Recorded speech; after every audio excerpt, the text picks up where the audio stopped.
എല്ലാ കൂട്ടുകാർക്കും മനു മൂവീസ് എന്ന യൂട്യൂബ് ചാനലിലേക്ക് സ്വാഗതം. ഇന്ന് ഞങ്ങൾ എക്സ്പ്ലെയിൻ ചെയ്യാൻ പോകുന്നത് 2006 പുറത്തിറങ്ങിയ പ്രിൻസസ് അറോറ എന്ന സിനിമയാണ്. ഇതൊരു സൈക്കോ ക്രൈം ത്രില്ലർ മൂവിയാണ്. ഈ സിനിമ എല്ലാവരെയും ആകാംക്ഷയുടെ മുൾമുനയിൽ നിർത്തും എന്ന കാര്യത്തിൽ യാതൊരു സംശയവുമില്ല. അപ്പോൾ നമുക്ക് സമയം കളയാതെ വീഡിയോയിലേക്ക് കടക്കാം. നമ്മൾ എല്ലാവരും നമ്മുടെ ജീവിതം സന്തോഷത്തോടു കൂടി ജീവിക്കാനാണ് ആഗ്രഹിക്കുന്നത്. പക്ഷേ എല്ലാവർക്കും അങ്ങനെ ജീവിക്കാൻ സാധിക്കില്ല. ആരോ ചെയ്യുന്ന തെറ്റുകൾ കൊണ്ട് സീരിയൽ കില്ലർ ആകേണ്ടി വരുന്ന ഒരാളുടെ കഥയാണ് നമ്മൾ ഈ സിനിമയിലൂടെ കാണാൻ പോകുന്നത്. സിനിമ തുടങ്ങുമ്പോൾ ഒരു ഷോപ്പിംഗ് മാളിൽ നമ്മുടെ ഹീറോയിൻ നിൽക്കുന്നതായി കാണിക്കുന്നു. ആ സമയം ആ ഷോപ്പിംഗ് മാളിലെ ടോയ്ലറ്റിലേക്ക് ഒരു കുഞ്ഞിനെ അതിന്റെ അമ്മ കൂട്ടിക്കൊണ്ടുവരുന്നു. അത് ആ കുഞ്ഞിന്റെ സ്റ്റെപ്പ് മം ആയിരുന്നു. സ്റ്റെപ്പ് മമ്മിനാണെങ്കിൽ ആ കുഞ്ഞിനെ എവിടെയും കൂട്ടിക്കൊണ്ടു പോകുന്നത് അത്ര ഇഷ്ടമല്ലായിരുന്നു. അതിനാൽ ആ കുഞ്ഞിനെ ബാത്റൂമിൽ വെച്ച് ആ അമ്മ വഴക്കു പറയുകയും അടിക്കുകയും എല്ലാം ചെയ്യുന്നു. അപ്പോഴാണ് ആ ടോയ്ലറ്റിലേക്ക് ഹീറോയിൻ വരുന്നത്.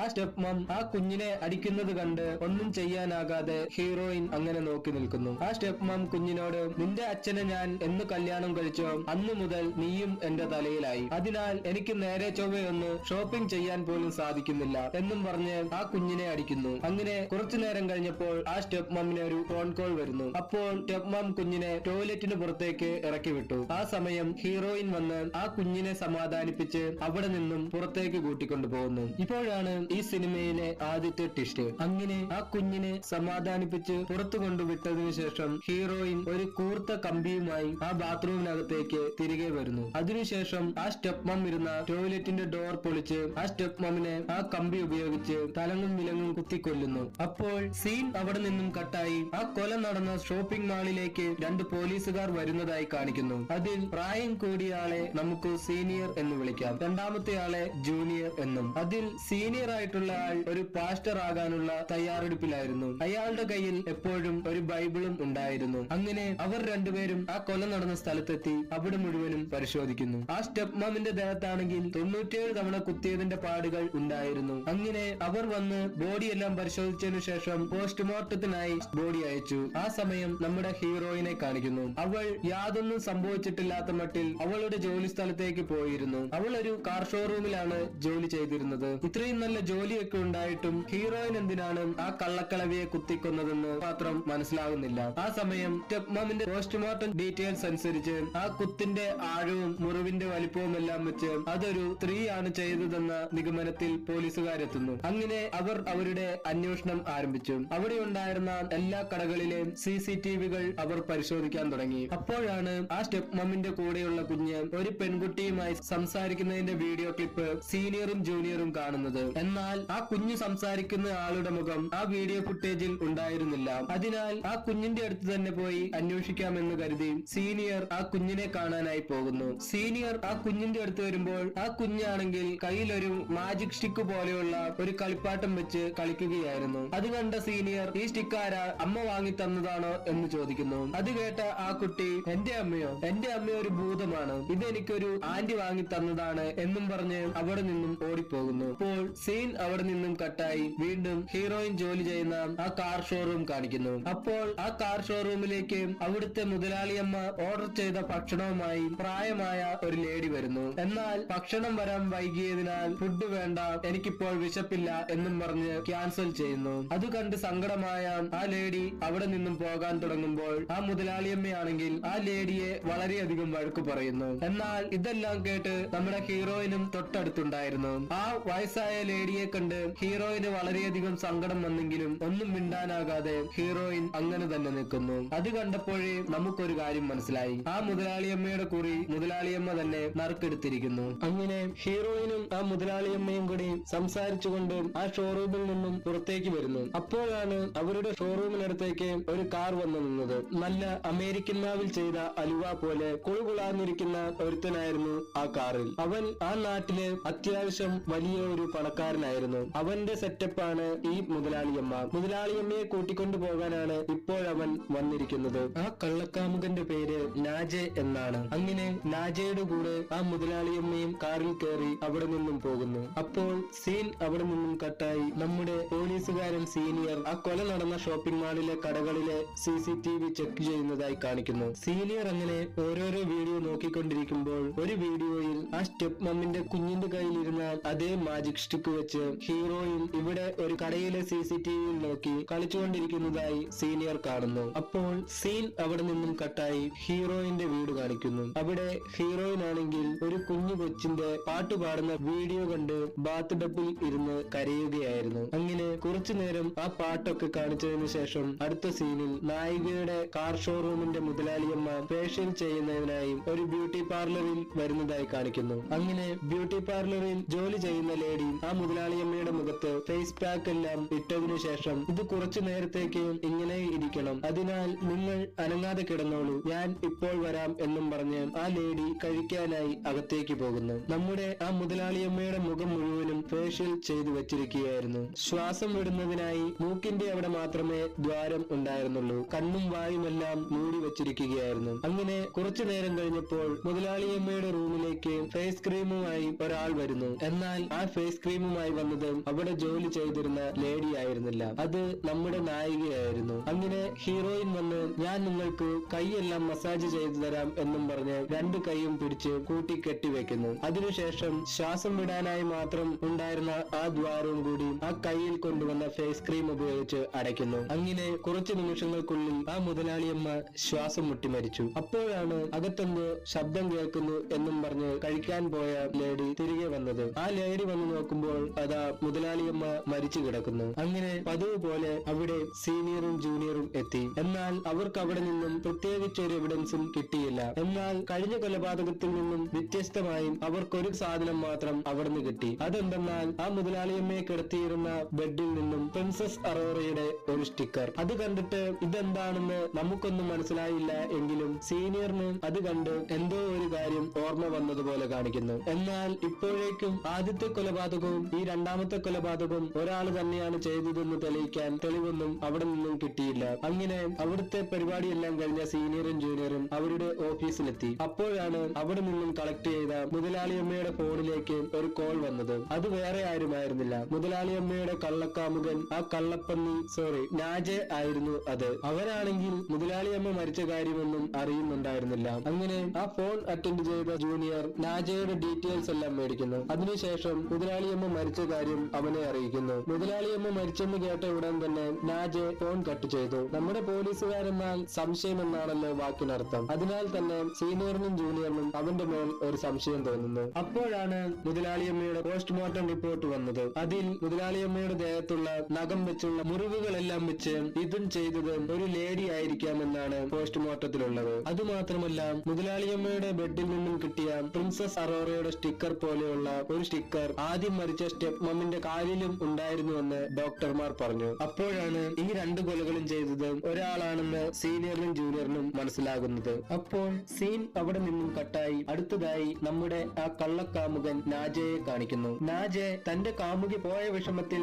സങ്കടപ്പെട്ടിരിക്കുകയാണെന്ന് കരുതിയെങ്കിൽ തെറ്റി. അവൻ തന്റെ സങ്കടം തീർക്കാനായി പുതിയൊരു കാമുകിയെ സെറ്റാക്കി ഒരു ഡേറ്റിംഗിന് പോവുകയായിരുന്നു. ആ പുതിയ കാമുകി ആരാണെന്നല്ലേ? അതാണ് അടുത്ത ട്വിസ്റ്റ്. അത് നമ്മുടെ നായിക തന്നെയായിരുന്നു. നമ്മുടെ നായിക എന്തായാലും ചുമ്മാ അങ്ങ് പോയി കേറി കൊടുക്കില്ല എന്നറിയാമല്ലോ. എന്തായാലും അണ്ണന് പറ്റിയ ഒരു ശവപ്പെട്ടി ബുക്ക് ചെയ്യേണ്ട സമയമായി. അങ്ങനെ ഹീറോയിനെയും കൂട്ടി നാജെ തന്റെ ഗസ്റ്റ് ഹൗസിലേക്കാണ് പോയത്. അങ്ങനെ അവിടെ എത്തിയ നാജെ തന്റെ കാമുകി പോയ വിഷമം തീർക്കാനായി ഹീറോയിനെ ക്ഷണിച്ചുകൊണ്ടേയിരുന്നു. എന്നാൽ ഹീറോയിൻ പരമാവധി ഒഴിഞ്ഞു മാറിക്കൊണ്ടിരുന്നു. ഒത്തിരി ഒഴിഞ്ഞു മാറിയാൽ നാജയ്ക്ക് എന്തെങ്കിലും സംശയം തോന്നുമെന്ന് മനസ്സിലായ ഹീറോയിൻ തന്റെ കയ്യിലിരുന്ന ഒരു മരുന്ന് ബോട്ടിലെടുത്ത് നാജയ്ക്ക് കൊടുത്തു. എന്നിട്ട് നാജയോട് പറഞ്ഞു, ഇത് സ്റ്റാമിന കൂട്ടാനുള്ള മരുന്നാണ്, ഇത് കഴിച്ചാൽ 1000 കുതിരയുടെ പവർ കിട്ടും, അതിനാൽ ഇത് കഴിക്കൂ എന്നും പറഞ്ഞ് നാജയുടെ കയ്യിൽ കൊടുത്തു. നാജയാണെങ്കിൽ എന്ത് വിഷമാണെങ്കിലും കഴിക്കാൻ റെഡിയായാണ് ഇരുന്നത്. അതിനാൽ തന്നെ ഹീറോയിൻ കൊടുത്തതും വേറെ ഒന്നും ചിന്തിക്കാതെ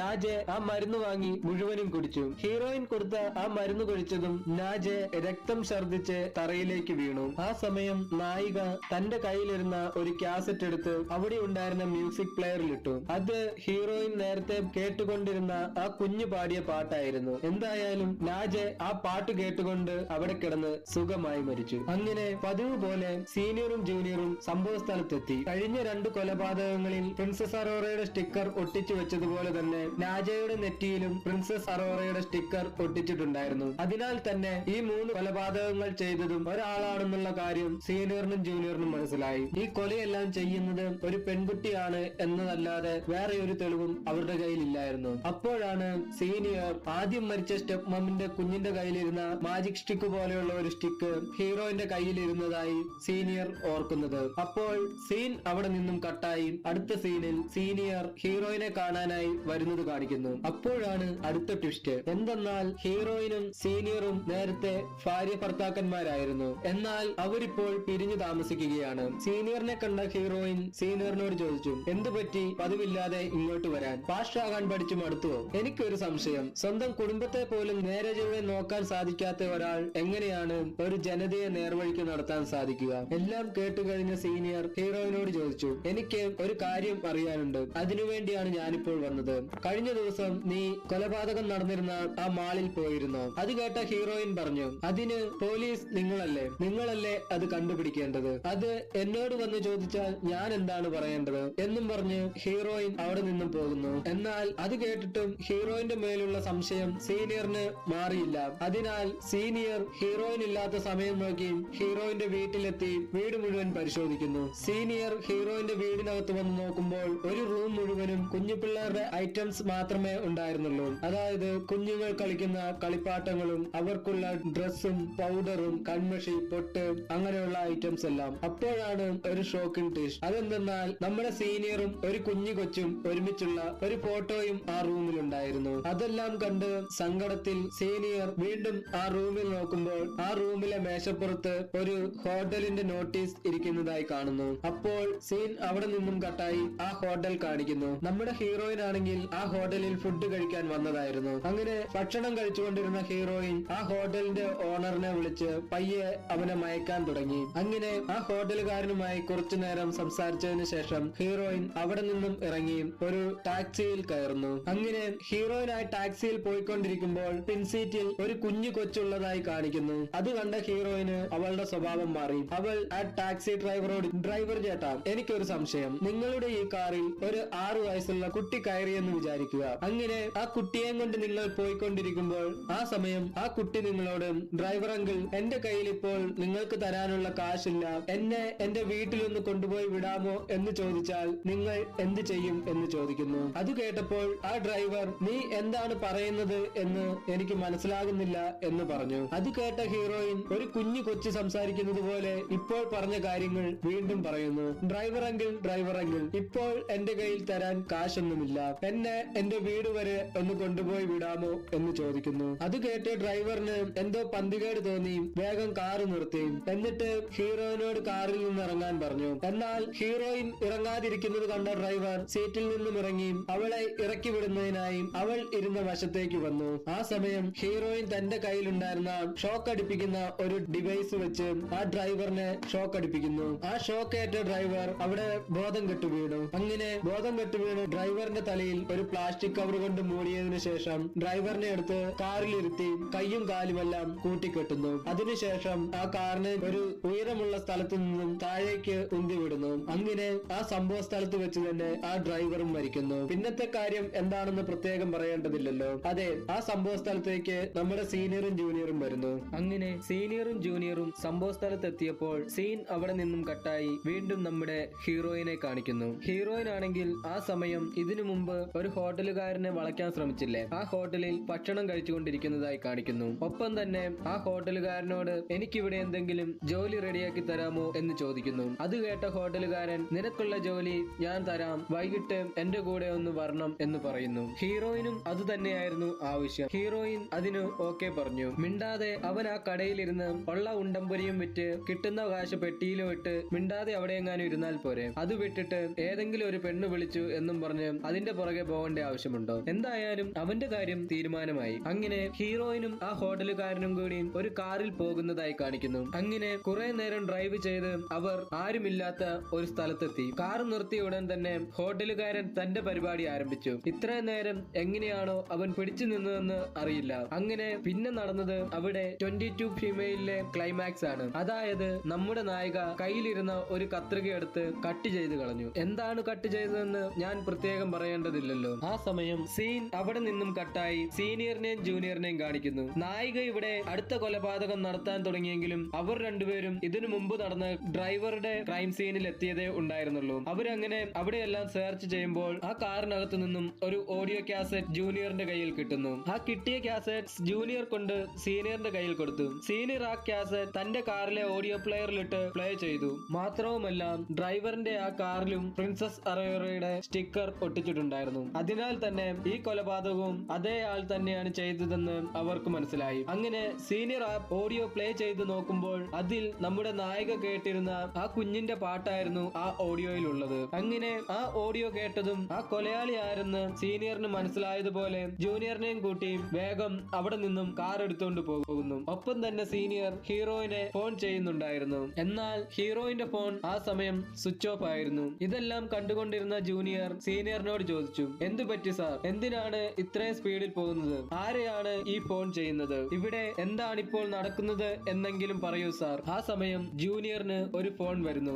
അത് ആ ഹോട്ടലുകാരനെ കാണുന്നില്ല എന്ന് പറഞ്ഞുള്ള ഫോൺ കോൾ ആയിരുന്നു. എന്നാൽ അത് കേട്ടുകൊണ്ടിരുന്ന സീനിയർ ആ ഹോട്ടലിന്റെ പേര് കറക്റ്റ് ആയിട്ട് ജൂനിയറിനോട് പറയുന്നു. സീനിയറിന് അതെങ്ങനെയാണ് മനസ്സിലായതെന്ന് വെച്ചാൽ ഈ കൊലകളെല്ലാം ചെയ്യുന്നത് ഹീറോയിൻ ആണെന്ന് സീനിയറിന് മനസ്സിലായി. അന്ന് ഹീറോയിന്റെ വീട് സെർച്ച് ചെയ്തപ്പോൾ അവിടെ മേശപ്പുറത്ത് ഒരു ഹോട്ടലിന്റെ പടം ഉണ്ടായിരുന്നല്ലോ. ആ ഹോട്ടലിന്റെ പേരാണ് സീനിയർ ഇപ്പോൾ ജൂനിയറിനോട് പറഞ്ഞത്. അപ്പോൾ സീൻ അവിടെ നിന്നും കട്ടായി അടുത്ത ദിവസം നമ്മുടെ ഹോട്ടലുകാരനെ കാണിക്കുന്നു. അവനെ ഹീറോയിൻ കൊലപ്പെടുത്തിയിരുന്നില്ല. അവന്റെ കൈയും തലയുമെല്ലാം കൂട്ടിക്കെട്ടി അങ്ങനെ കാറിനകത്ത് ഉപേക്ഷിച്ചിട്ട് ഹീറോയിൻ അവിടെ നിന്നും പോയിരുന്നു. അങ്ങനെ അടുത്ത ദിവസം രാവിലെ ഉണർന്ന ഹോട്ടലുകാരൻ എങ്ങനെയോ ആ കാറിന്റെ കതക് തുറന്ന് പുറത്തിറങ്ങി. അങ്ങനെ പുറത്തേക്ക് വന്ന അവൻ സഹായത്തിനായി മെയിൻ റോഡിലേക്ക് കയറി. എന്നാൽ പെട്ടെന്നൊരു കാർ വന്നിടിച്ച് ആ ഹോട്ടലുകാരൻ ആ സ്പോട്ടിൽ തന്നെ ഔട്ടായി. അങ്ങനെ പതിവ് പോലെ സീനിയറും ജൂനിയറും അവിടെ എത്തി. ആ ഹോട്ടലുകാരന്റെ കാർ നോക്കുമ്പോൾ ആ കാറിന്റെ ഗ്ലാസിൽ മുഴുവൻ പ്രിൻസസ് അറോറയുടെ സ്റ്റിക്കറുകൾ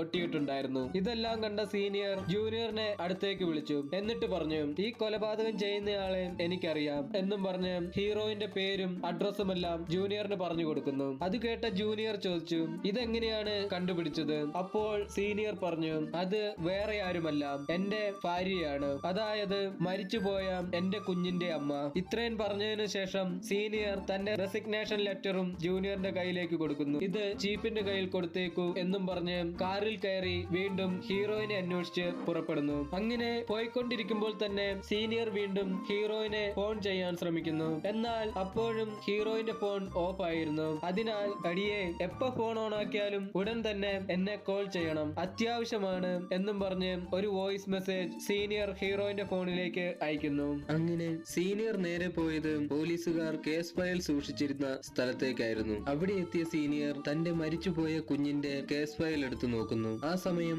ജൂനിയർ സീനിയറിന്റെ അടുത്തേക്ക് വന്നു. അപ്പോൾ സീനിയർ പറഞ്ഞു, അവൾ ഇപ്പോഴും ഒളിച്ചിരിക്കുന്നുണ്ട് എങ്കിൽ അതിനു കാരണം ഇനിയും ആരോ ബാക്കിയുണ്ടെന്നാണ്. അതിനാൽ അതാരാണെന്ന് നമ്മൾ കണ്ടെത്തണം. അങ്ങനെ ഹീറോയിന്റെ ടാർഗറ്റ് ആരാണെന്ന് അറിയുന്നതിനു വേണ്ടിയാണ് സീനിയർ ഇപ്പോൾ ആ കേസ് ഫയൽ നോക്കിക്കൊണ്ടിരിക്കുന്നത്. എന്നാൽ ഹീറോയിന്റെ കുഞ്ഞിനെ കൊല ചെയ്ത ആ അക്യൂസ്ഡിനെ പോലീസ് അറസ്റ്റ് ചെയ്തിരുന്നു. അപ്പോഴാണ് സീനിയർ ഒരു കാര്യം ശ്രദ്ധിച്ചത്, അതായത് ആ അക്യൂസ്ഡിനു വേണ്ടി വാദിച്ച വക്കീൽ. അത് കണ്ട സീനിയറിന് അടുത്ത ഇര ആ വക്കീലാണെന്ന് മനസ്സിലായി. അത് മനസ്സിലാക്കിയ സീനിയർ ജൂനിയറിനോട് അവളുടെ അടുത്ത ഇര ആ വക്കീലാണ് എന്നും പറഞ്ഞ് വീണ്ടും ഹീറോയിനെ തപ്പിയിറങ്ങി. ആ സമയം ഹീറോയിനെ കാണിക്കുന്നു. ഹീറോയിൻ തന്റെ ഫോൺ ഓൺ ചെയ്ത് സീനിയറിന്റെ വോയിസ് മെസ്സേജ് കേൾക്കുന്നു. അതിനുശേഷം അതിന് റിപ്ലൈ ആയി, ഞാനിരിക്കുന്ന സ്ഥലം ഞാൻ എങ്ങനെയാണ് പറയുന്നത്, നിങ്ങളല്ലേ പോലീസ്, നിങ്ങൾ തന്നെ കണ്ടുപിടിക്കൂ എന്നും പറഞ്ഞ് സീനിയറിനൊരു വോയിസ് മെസ്സേജ് അയച്ചു. അങ്ങനെ ഹീറോയിൻ ആ മെസ്സേജ് അയച്ചു തീർന്നതും ഹീറോയിന്റെ അടുത്തേക്ക് വക്കീലത കാറിൽ വന്നിറങ്ങുന്നു. അതിനുശേഷം ഹീറോയിനെയും കൂട്ടി അവിടെ നിന്നും പോകുന്നു. എന്തായാലും വക്കീലിന്റെ സമയം നല്ല ബെസ്റ്റ് സമയമാണ്.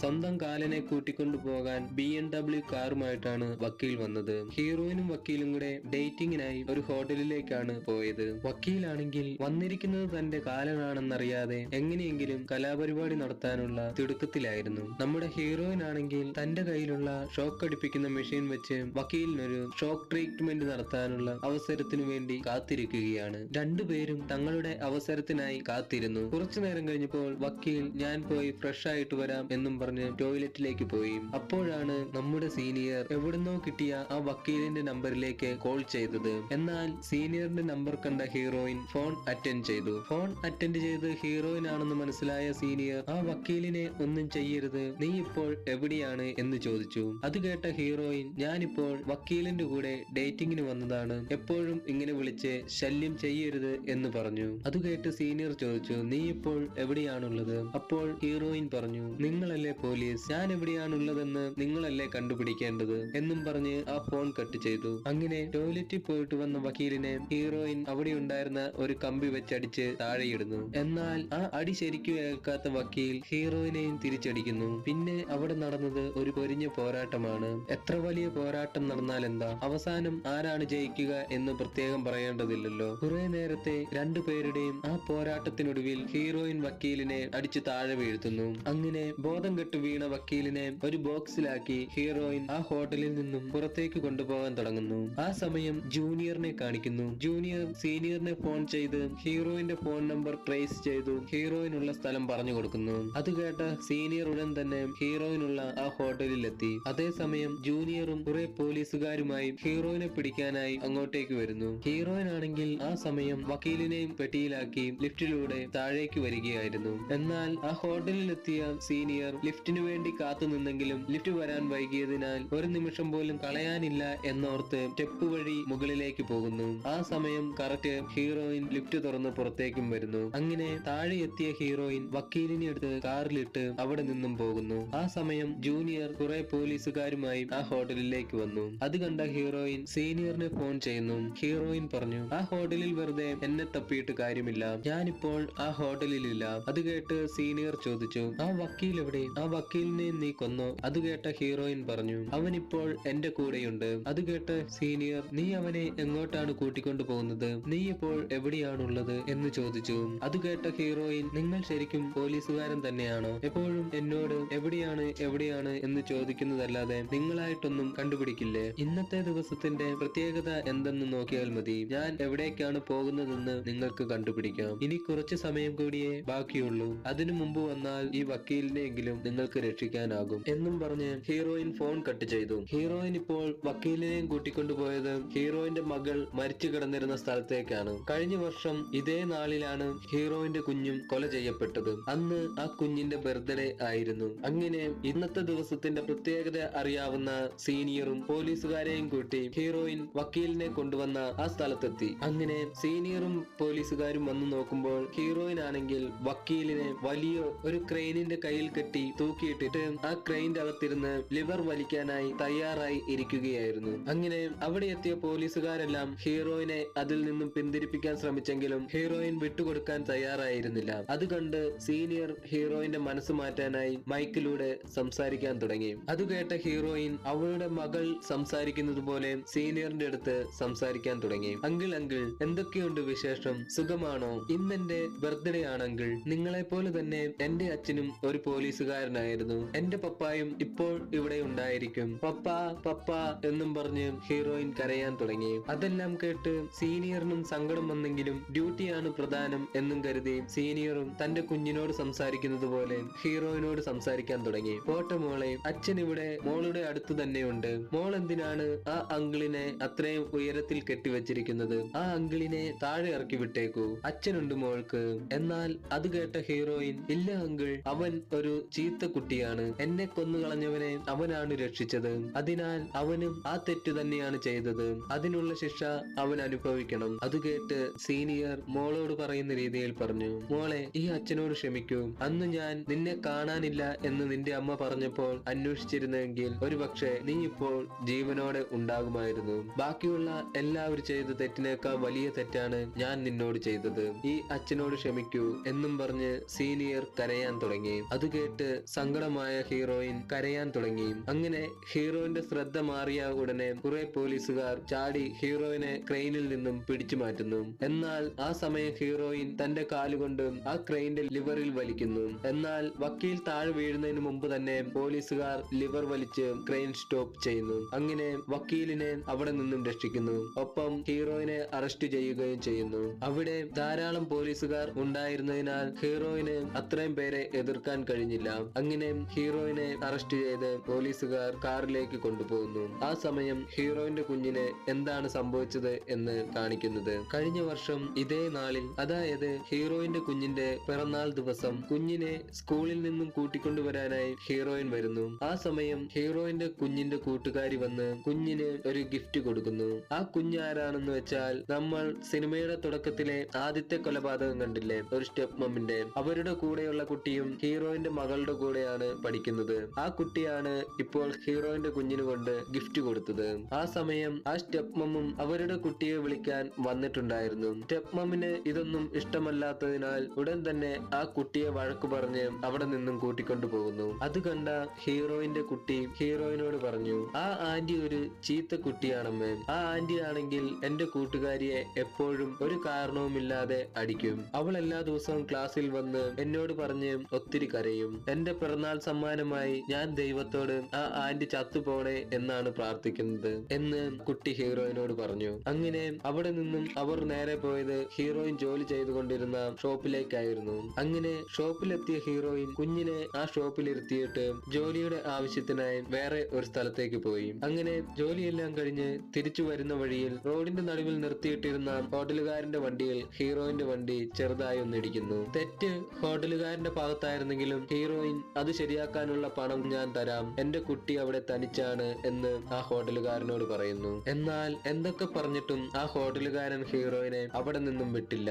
ആ സമയം ഹീറോയിൻ ജോലി ചെയ്തിരുന്ന കടയിലെ മുതലാളിയമ്മ ഹീറോയിനെ ഫോൺ ചെയ്യുന്നു. എന്നാൽ ഹീറോയിൻ വരാൻ ലേറ്റ് ആകും എന്നറിഞ്ഞ മുതലാളിയമ്മ ഹീറോയിന്റെ കുട്ടിയെ കടയിൽ നിന്നും പുറത്തിറക്കി വിട്ടതിനു ശേഷം ഷോപ്പും പൂട്ടി അവളുടെ കള്ളക്കാമുകനായ നാജയുടെ കൂടെ അവിടെ നിന്നും പോകുന്നു. അങ്ങനെ എന്തു ചെയ്യണം ഏതു ചെയ്യണം എന്നറിയാതെ ആ കുട്ടി അവിടെ ഉണ്ടായിരുന്ന റോട്ടിലൂടെ അങ്ങോട്ടും ഇങ്ങോട്ടും നടക്കാൻ തുടങ്ങി. അങ്ങനെ നടന്നുകൊണ്ടിരുന്ന കുട്ടി അവസാനം ഒരു ടാക്സിയിൽ കയറി. ആ ടാക്സിയിലെ ഡ്രൈവറുടെ ലൈസൻസ് കണ്ട കുട്ടി ആ കുട്ടിയുടെ കയ്യിലുണ്ടായിരുന്ന പേപ്പറിൽ ആ ഡ്രൈവറിന്റെ പേരും അഡ്രസ്സും എഴുതി തന്റെ ബാഗിനകത്ത് വെക്കുന്നു. അതിനുശേഷം ആ കുട്ടി ആ ഡ്രൈവറിനോട്, അങ്കിൾ എന്റെ കയ്യിൽ ഇപ്പോൾ അങ്കിളിന് തരാനുള്ള പൈസയില്ല, എന്നെ എന്റെ വീട്ടിൽ കൊണ്ടാക്കാമോ എന്ന് ചോദിച്ചു. എന്നാൽ അത് കേട്ട ആ ഡ്രൈവർ ഒരു കുഞ്ഞു കൊച്ചിനെ അതും നടുരാത്രിയിൽ ആ റോട്ടിൽ ഒറ്റയ്ക്ക് ഇറക്കി വിടുന്നു. ഇനി എന്തു ചെയ്യണം എന്നറിയാതെ ആ കുഞ്ഞു കൊച്ച് ആ റോട്ടിൽ നിന്നും ഉറക്കെ കരയാൻ തുടങ്ങി. ആ സമയം അവിടെ ഒരു കാമപ്രാന്തൻ കാറിൽ വരുന്നു.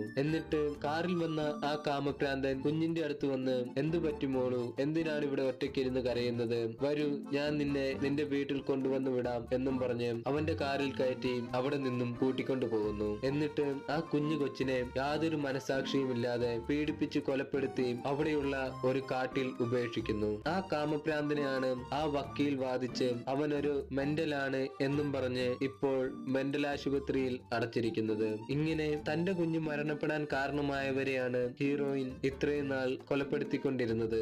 അങ്ങനെ ഹീറോയിന്റെ കുഞ്ഞിന്റെ ആ സ്റ്റോറി കാണിച്ചതിനു ശേഷം വീണ്ടും ഹീറോയിനെ കാണിക്കുന്നു. ഹീറോയിനെ കോടതിയിൽ ഹാജരാക്കിയിരുന്നു. എന്നാൽ ഹീറോയിന്റെ കുഞ്ഞ് മരണപ്പെട്ടതിനാൽ അവളുടെ മനോനില തെറ്റിയിരിക്കുകയാണ് എന്നും പറഞ്ഞ് ഹീറോയിനെ ജയിലിലേക്ക് അയക്കാതെ ഒരു മെന്റൽ ആശുപത്രിയിലേക്ക് അയക്കുന്നു. അങ്ങനെ കുറെ നാളുകൾക്ക് ശേഷം ഹീറോയിനെ കാണാനായി സീനിയർ വരുന്നു. സീനിയർ വന്ന് ഹീറോയിനോട് വളരെയധികം സംസാരിച്ചെങ്കിലും ഹീറോയിൻ ഒരക്ഷരം പോലും മിണ്ടിയില്ല.